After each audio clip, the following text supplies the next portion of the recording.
Hi, I'm Karina, and in this video I'm going to show you how to subscribe for an event and how to post and manage your own events in the platform.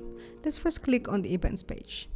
You can browse different events organized by Kadans, Science Partner, and by members of the community. To find events, you can select your own location. You can also select a date or a specific sector. You can choose between business and community events, and you can also find past events. To join an event, just click on the link. Complete registration by clicking on Attend Event.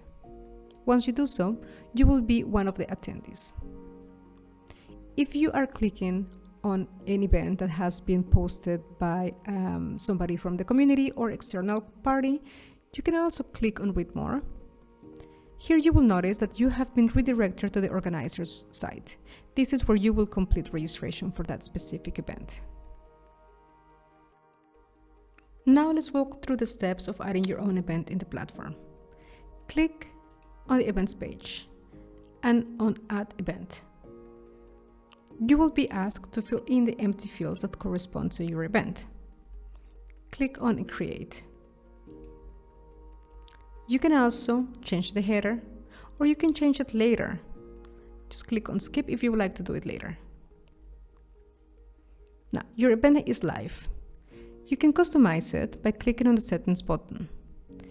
In the settings, you can also add a specific location. It could be a Kadans location, but you can also enable a custom address. In this case, I will select a Kadans location. You can also enable an RSVP link. This means that when people register for your event, they will be redirected to your link. Click on Save. You can also publish and announce your event here. You can select to wait to publish it, so you can add all the details, for example. Don't forget to click on Save after making any changes. You can also announce it on the main feed or send an email to the members, so they are aware that you're organizing this event. If you would like to delete your event, just click again on the settings. Here you will find that option, Delete Event. And there you have it. Just in a few steps, you can create your own event and manage it. Thanks for watching.